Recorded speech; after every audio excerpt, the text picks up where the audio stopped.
За хэвлэл мэдээлэл олон нийтийн харилцаа хаалганы уран бүтээлчдээс эхлүүлж байгаа Хэлен цэргийн хамгийн амттай кофе хаана байна вэ? Цорол подкастын хамгийн эхний дугаар Увс аймгийн Баруун Туран сумаас Хэлен цэргийн 311 нэгдүгээр ангийн кофе шопоос анхны дугаараа хүрэхэд бэлэн боллоо. Манайтай хамт өнөөдрийн Хэлен цэргийн хамгийн амттай кофе хаана байна вэ? Цорол подкастын маань ярилцаж хөтөлж явуулахаар Хэлен цэргийн 311-р ангийн хоёр офицер маань ирсэн байна. Ингээд та хоёр минь өөрсдийгөө танилцуулаад гурлаа ярилцаж эхлэе. Эмэгтэйгээс эхэлчихөө. За баярлалаа. Намайг Шараа самбуугийн болорчлон гэдэг. Би өнөөдөр 311-р ангийн Шилийн бомтын аюулгүй байдал шалган нэвтрүүлэх тасгийн албаны сургалтын ахлах офицераар ажиллаж байна. Энэ ангиас өмнө бол бас 4 хотродод одоо мэрэгчлэрээ хятад хэлний мэрэгчлэрээ хэлийн өмнөд хэсэгт хэлийн төлөөлөгч орчуулагчаар ажиллаж байсан. Өнөөдөр энд өөрийнхөө хүсэл сонирхлоороо энэ хотродод ирсэн байгаа. Нөхрөө дагаад ингээд ирсэн ажиллаж байна. За би анх Хэлен цэргийг одоо 13 он сонгож ороод нийслэлээр ороод тэгээд сургуулаа 18 онд төгсөөд артлын албан мэргэжлээ төгсөөд энэ ангид анх томилж ирсэн. Тэгээд энэ ангидаа ирээд ингээд 7 дахь жилдээ ажиллаж байна. За эхнэр 2 хүүхэд хамт амьдардаг. Одоо энэ ангид сургууль цэргийн албаны тасгийн одоо сургуулийн ахлах офицер гэдэг албан тушаалаар ажиллаж жил гараа хавж өнгөрч байна. Тэгэхээр манай өнөөдрийн энэ өглөөний одоо подкастыг ер нь эхлүүлж байгаа шалтгаан маань манай хэлчид хэдийгээр ингээд улс нийслэлээс хэдийгээр аз хязгаар нутагдчих гэсэн бид нэг өглөөний цайг ер нь зөөж хөвшүүлэх тоглыг би өөрсөндөө болгон хамт олондоо цуулгах тий. Бас хамгийн амттай кофе ер нь хэл хязгаарт бид нар бас байна гэдэг. Ер нь кофений соёлын талаар ч гэсэн бас хэдүүлээ ярилцъя гэж зорьсон. Тэгэхээр ер нь та хоёр минь кофе уухаас хэр дуртай. Миний хувьд бол ер нь өглөө ажил эхлэхэд хамт олонтойгоо сайхан кофе уусны дараа ажил эхлэхээр сэтгэл санааны байдалд ч тэр нөгөө юм бичиж тойруулж бичгээд ч гэсэн нэг тийм сайхан сэтгэл их айтайхан болчтой л доо. Тийм кофе уухаар бас юм гоё ирчүүч авч байгаа юм шиг бас нэг тийм толгой ингэ сэргэж байгаа юм шиг мэдрэмж төрдөг. Тийм тэгээ бас уучаад ажиллаа хийвэл бас илүү сайхан байдаг миний хувьд бол сэргэлдэг. Кофе уунгаа хүнтэй ярилцахад бас их гоё яриа өрнөдөг тий. Ер нь хамгийн сүүлд та Улаанбаатар хотод тийм ороод кофе шоп үйл ажиллагаатай танилцаж сайхан кофе шопт найзуудтайгаа сууж энэ төр юм ярив. найзуудтайгаас гол нь хамгийн сүүлд тэгэхээр эхнэрийнхээ нэг найзтайгаа хамт нэг одоо юм хүлээнгээ тий. Одоо кино үзхийг хүлээнгээ нэг ярил сууж ирсэн. Тэр үед бас тэрнээс хойш ер нь суугааг утсан байна. За бид нар чинь зөв өрөөндөө ингээд найруулдаг кофег найруулад зарим өглөөд бол одоо энэ он гарснаас хойш бид нар чинь манай ингээд кофений шоп нэгдсэнээс хойш өглөө цай ууж амжихгүй үедээ ингээд нэг цааныхаа ажлынхаа зав заагаар ингээд орж ирээд сайхан өглөөний жижиг зууш баг зуушнууд бол кофег ингээд уугаад за тэгээд нэг ажилдаа чөвчтэй орох одоо ирчээндээс авдаг гэх юм одоо миний хувьд бол харин танаахан сая ингээд харж байхад бүр тэр нэг кофе шоп руугаа ордог бүр нэг тийм тогтцсон соёлтой л болцсон. Айгуу гой санагдлаа л да. Тэгээ тийм болохоор хамгийн анхны дугаараа ч гэсэн танаа ингээд эхлүүлж байгаад бас бидний хувьд их баяртай сайхан л байна л да. Тэгээд зөвхөн кофе уухаас гадна та хэд чинь энэ өглөөний цайгаа нэлийн төрөлжүүлсэн айгуу сайхан олон төрлийн харагдаж байна. Тэгээ энэ өглөөний цайны ач холбогдлын талаар санаа болроо сайхан мэдээлэл өгөөч гэдэг шүү дээ. За баярлалаа. Би бодохдоо нөгөө өглөөний цай болохоор хүний одоо эрүүл мэндэд хамгийн тустай нөгөө өглөөний цайг өөртөө гэдэг өглөөний хоолыг өөртөө тэг үг байдаг шүү дээ. Яг тэрнийхээ дагуу аль болох бид нар бас нэг эко хүнс хэрэглэхийг түлхүү үзэж байна. За би кофе авч хар. Таяр баг. Манай болохоор сонголтоор кофе байна, цай байна, зүмний шүүс байна, цацрагны шүүс байна, айсны шүүс байгаа. Шар тустай сүү бас байгаа. би бас кофе авч. За кофе 2 кофе та би сүү авч. Шарттай сүү. За та өглөөний цайны хадлаа. Тэгээд ерөнхийдөө нөгөө эко хүнс гэдэг байдлаараа эрүүл гэдэг утгаараа бид нэр аль болох яг энэ өглөөний энэ хоолыг бас түлхүү бэлтгэхийг хичээдэг. Манай эмэгтэйчүүдийн зөвлөл одоо хэсгээр одоо хариуцсан энэ үйл ажиллагаа зохион байгуулж явуулдаг. Тэгээ өнөөдрийн хувьд бол манай 3 дугаар хэсэг яг энэ 7 хоногт яг хариуцсан явж байгаа үе таарлаа. Тэгээд яг бид нар аль болох боломж олцоогоор ерөнхийдөө цагаан эдээ бол бас биднэрт олцтой ер нь бас хотыг бодвол бас арай нөгөө өөрсдийнхээ юунаас нөөц болцоогоор гараад ирдэг учраас айхтар нөгөө мөнгө зарцуулах нь их бас гайгүй. Тэгээ энийг яг уу өртөг мөртгийг нь бол яг вэ хямдхан бас мэдээж зах зээлийн үнээс хямдхан маш хямдханаар бүрэлдэхүүндээ ингээд бас олгоод энийг хамгийн гол нь энийг бас жоо хідэн төгрөгөөр яана гэдэг нь гол нь энийг тогтмол явуулах бас үйл ажиллагаа тасралтгүй явуулах зорилгоор л ер нь өглөөний цайг бид нар ингээд зохион байгуулж явуулж байгаа. Ер нь бол тэр эмч мэрэгчлэнүүд чийлж байгаа. Сая болрогийн ярианд ч бас гарлаа тий. Эрүүл мэндэд хамгийн хэрэгтэй зүйл бол ерөөсөө хамгийн зөв өглөөний цайг зөв цагтаа ууж хөвшгөл юм шиг байгаа юм л да. Миний хувьд юу нөгөө өглөөний цайг одоо бид нар чинь их заримдаа өглөө цайгаа уухгүй гарч ирнэ. Заримдаа яг нөгөө өглөө хоол идэж амжихгүй үедээ тийм хийж амжихгүй үедээ сүлэн гарах тийм тохиол маш их тохиолддог. Тэгээд өглөөний цай бол ерөөсөө бид нар өглөө ажилд эрт ирээд бид нар цааны цаг хүртэл ингээд дунд нэг жоохон ирчүүн ч бас ходоо тонголцох нэг эсэх үе гардаг тийм. Тэгэхээр нөгөө нэг одоо жишээ нь өөр юм бодогддог, ажлаас өөр юм бодогддог жишээ нь тарих өөр дохоо өгөөд тийм. Тийм хүмүүс их гардаг л та. Тэгээд ийм өглөөний цай нэг кофе заавал нэг жоохон зууштай ингээд эсвэл нэг жихэр бичээ байвал ингээд холиод нэг алд идчихээр бас нэг өдрийн нэг мэтгэл өдрийн цай болчдөг тийм ингээд ер нь одоо ажилд бас нөлөөлдөг юм өглөөний цай. Тэгээс эрүүл мэнд бас чухал байдаг юм лээ. Зөв хоолт гэдэг утгаараа өглөө би чинь амжихгүй цэвэр ус уугаал гардаг. Зарим үедээ бүр нэг толсон яарсан үед бүр өлөн гарчдаг байхгүй. Тэгээд энд ирээд нэг аяг кофе сүү. Заавал кофе өглөө илгэн дээр бас кофе уух уу гэж зарим хүмүүс ярьдаг. Тийм үгүй юу гэвэл сайхан сүү уучдаг ингээд. Гэх чинь ингээл хүний видео нэг дэмтэй тустай гэж боддоо шүү дээ. Хувьдаа. За урал ямарсан нэг уух юмнаас нэг болгоцгаач хаад.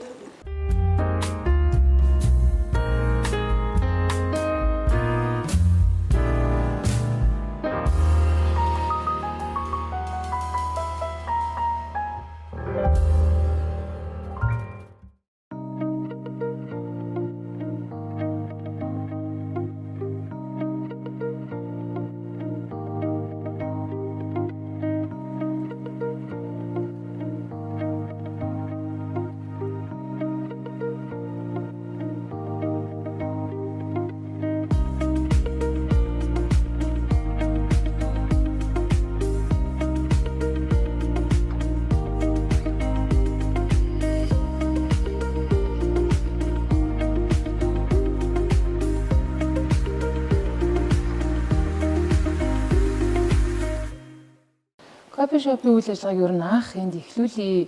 Ерөн цөмөрөө нэг өглөөний цайнд илүү олон төрлийн болгоё гэдэг манай мэдээж зөвлөө санаачилсан ажил уу? За энэ бас хамгийн анх энэ одоо яг зохион байгуул яхад бол бас эмгтээчүүд гэдгээсээ илүү бас бид нэр хугацаа зэргийн албаа агч руугаа бас их анх энийг яасан санаачилж гаргасан. Одоо яв гэхээр хугацаа зэргийн албаа агчд маань яг нөгөө цагийн хоолоо идж уучаад тэгээ бусд үед нь эндээ бас өөрснөө кофегаа аваад уучдаг. Бидний бас ая тухтай цэргийн алба хаах нөхцөл болцоог бүрдүүлэх чиглэлээр анх ерөө санаачилсан. Тэгээд тэр маань яг явсаар агаад бас бие бүрэлдэхүүн рүү орж ирээд тэгээ өргөжөөд аль болох те энийг улам бас гоё болох гээд хичээж байгаа. Одоо манай анги бас бүтээн байгуулалт ажлууд бас нэлээх төлөвлөсөн байгаа манай анги удирдлага. Тэгээд бас шинэ гоё галзуухтай болоо тэр галзуухтаа бол кофе шопа бүр гоё одоо нэхэр одоо төлөвлөсөн одоо ажлууд эхлэх гэж байгаа. Тэгээд эндээсээ илүү бас өргөжөөд гоёлгоцсон байх баха дараа нэг ирэхэд. Цэргүүдэд анх ярьж эхэлсэн хэрэг цэргийн албыг хариуцж ажиллаж байгаа хүний хувьд бол цэргүүдэд ингээд кофе шоп ажиллуулаад цэргүүд чөлөө цагаараа найзууд ингээ хоорондоо кофе уугаад суухаар тэдний маань бас албанд хандах хандлага итгэл үнэмшилд бас өөрчлөлтөр нь орж ийн үү та нэг ажиглав уу? Энийг их ажигласнаас гадна би өөр артлын мэргэжлээд өгсөн байхгүй сургуулийг. Тэгээ манай артл эдийн засгийн техникийн 3-4 курс 2 жил сураад төгсөд тэгэхдээ манай техникийн багш одоо хурандаа одон гэрэл өгч маань манайх артлын мэдээж артлынхаа бүх чиглэлээр артлын бүх чиглэлээр л ажиллах хэрэгтэй. Бид нар анх сургуульда хэлийн сургууль дотор кофе шоп байгуулж ирсэн. За. Тэгээд тэр кофе шопд бид нар чинь нэг өдөр ээлж үйлчилдэг. Яг тэр хот зурн гэдэг кофе шоп шиг тийм зохион байгуулалтанд оруулаад тэгээд өөрөө өөрсдөө үйлчлэхэд явдаг кофега чандаг ингэж анх бид нар яаж манай багш зохион байгуулад тэгээд бид нэр дөрөв хөрстэй тэнд яаж гад тэгээд ирсэн. Тэгээд манай ингээд ирээд би ерөөсөө ангийн төв дээр ажиллаагүй байж байгаа. Сая өнгөрсөн жил ангист ирээд тэгээд салбарын захирагч одоо манай дэвтэрнэ баасан нар ч юм боловсруулалтын нөхөр энэ салбарын захирагчаар ажиллаж байгаа. Тэнд нэг кофе шоп байв зүгээр нэг ханх зэргүүдтэй яаж эхэлж ирсэн. Тэгээд энэ нь болохоор анх эхлэхдээ бид нар чинь нөгөө нь яа кофе үе гэж ярьдаг тийм энэ кофег ингээд мөн дээр нь сонголттой дээр нь неф кофе энэ тэрийг сонголттой кофенуудаас одоо уутавтаар наваад тэгээд эхлээд яг юм тэгээд бичэн тий ачирнд нь сайн бичэн байбл бичэн тэр ингээд анх эхлэхдээ бид нар тэгж эхэлчихсэн. Тэгээд зэргүүд зориулж зэргүүд нь орж ирээд одоо шинэ ээлжтэй жижигтэй онж байгаа энэ жоохон өлсөх үе хангах үе орон тэр үед нь нэг кофе яваад бичэн дээр ичихэр бас нэг өлдөө ачна гэдэг утгаар. Тэгээд тэрийг эхлээд явж байгаад сүүлд нь ажиглалтаар ингээд яваад хахаар зэргүүд их сүүлд нь нэгдэг болч тийм ингээд кофе юмраа одоо цалин бухар идлээ кофе gaavч гэдэг тийм. Ингээд ер нь их хандлага нь зөв болж тийм зэргүүд юм. Тэгээ ингээд одоо зэрэг хоорондоо ярьд юм яа тийм ингээд зарим застав дээр явж хахад анги дээр тийм нэгцэн гэсэн гоё гэсэн нэгэ дарах ингээд ярьжлээ тий. Тэр утгаараас их нөлөөлсөн юм шиг санагддаг надад. Тэгээ нэг анх манай нэг хугацаа зэрэг албаагч бас тэрэндээ хариуцуулаад өгсөн салбарын захирагч. Зэрэг нь өөрөө хариуцж ажилласан. Нэг зэрэг нь өөрөө хариуцдаг. Тэгээд ингээд үнийн тариф гаргацсан. Тэгээ мэдээж тэр кофе одоо яа кофе 500 бол 500 гарна л тийм. Ерөөсөө тэнд орлого гэж бол байхгүй. Тийм байдлаар явуулаад ашигын бос. Тэгээд явуулаад ирэнгүүт нөгөө цэргүүд маань өөрснөө их дуртай, маш дуртай. Тэгээ жоохон тасран штэ эн чинь бас мэдээж тасалдаад ирэнгүүт чинь энийг ажилуулъя л да, энийг ажилуулъя дараа та ингэж ингээд эхэлдэг. Өөрснөө ингээд шаардаад ихсэн. Тэгээ ингээд ирэнгүүтээ нөгөө эмэгтэйчүүд бас яг уу нөгөө айгу юмыг дорн үлгээд авахтаа сайн учраас ер нь манай эмэгтэйчүүдийн зөвлөл энийг гоё өргөжүүлээд гоё болгоо явуулъя гэдэг байдлаараа л ингээд өнөөдөр юм байдалтай явж байгаа. Манайх өглөөнийхөө юунд бас сүү гэдэг юм тий. Өглөөний цайнд. Ер нь сүү өглөөд ингэж уухыг манад одоо бидний ажлын газар дээр болохоор бас өглөөд юм шарцтай сүү гэж. Энэ нэг Улаанбаатарынхаа өвөлдөө бол айхтар утаан донд байна шүү дээ тий. Хордлого тайлах гэж бас өхөд их зүгээр аарт сүү бас бид нар өглөө ажил эхлэх юм заавал кофе ихгүй сууж байгаа.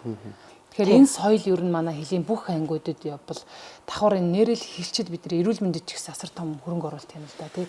Элемгүү жижигхэн мэт боловч уг нь тий. Энэ одоо хүний нөгөө кальц нөхөн гэдэг утгаараа бид нар бол хэрэгжилж байгаа. Бидний хувьд бол бас Улаанбаатарыг бодвол тий агаар бол шал өөр учраас тэр хордлого тайлах гэдгээсээ арай өөрөөр кальц нөхөх гэдэг байдлаараа бас хэрэгжилж байгаа.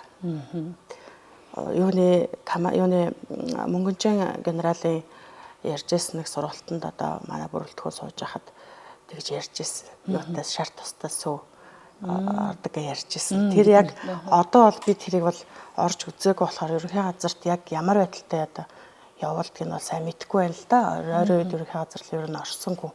Та тэрний талаар бас бид нарт бас яаж явуулдаг юм бэ? Бид нар кофе шопын талаар. Тэгвэл бид нар бас эндээ бас санаа авах зүйл бас байх болов. За манай кофе шопт яг мэргэжлийн бариста охин кофего чанж байгаа. Яг одоо нөгөө сүүлийн үед кофе шопуудад ашиглагдаж байгаа. Нөгөө кофений машинаар. Тэгээд тэндээ нөгөө кофений одоо төрлүүдээр нь төрлөөс нь шалтгаалж гаргана латте, нөгөө эспрессо, шууд хараар уух бүх төрөл нь гарна. Кофенаас гадна тэнд яг нөгөө тэр нөгөө хилчиддээ зориулж байгаа зорилттой өглөөний цай, сүү, арц. Тэр одоо яг Улаанбаатарх нь хамгийн хэрэгцээтэй цай болчиход байна л да. Харин тийм.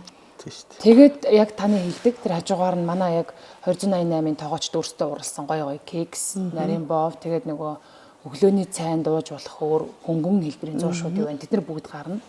Тэгээд кофе шопын тэр яг гарч байгаа кофенуудын төрөл бол яг л ерөөсөө мэргэжлийн тэр кофе шопт бариста нарын хийдэг кофе гарч. Бидгээр бид нар ингээ Улаанбаатар хотоос юм алс хязгаар нутагч гэсэн тий.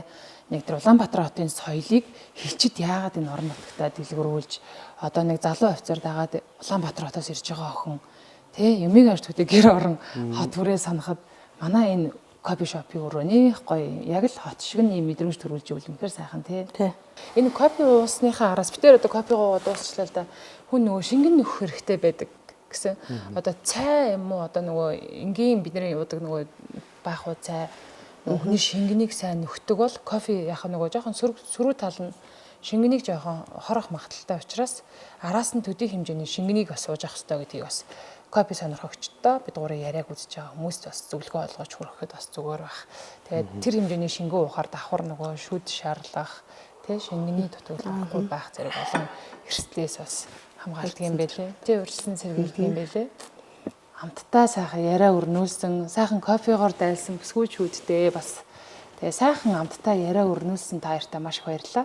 Манай Хэлийн цэргийн хамгийн хамтдаа кофе хаана вэ? Анхны подкастын маань хамгийн анхны дугаар энэ төрөд өндөрлж байна. Тэгээд дараагийн дугаараар бид нэр энэ кофе шоп, энэ кофений тухай подкастаа ер нь эх орныхоо энэ хил дээр байгаа анги болгоноос өргөжлөх зорилготой байгаа. Яг гэвэл манайхан чинь одоо ганц бие биш, бусад сэтгүүлч маань ч гэсэн зөндөө ингэж явна. Тэгэхээр нөгөө тогтсон нэг уран бүтээлч биш. Ингээд өөр манай уран бүтээлчд хэлжтэйгээ ярилцаад л ингээд явчих учраас анхны дугаараа ямар ч байсан гуруулаа хүргэлээ. Тэгээд та хоёртаа маш их баярлалаа. Сайхан хамтдаа ирээ өрнөлөө гэж би бодож байна. Та хоёртаа баярлалаа. Ажилтнаа хамгийн сайн сайхныг хүсье. За баярлалаа. За баярлалаа баярлалаа.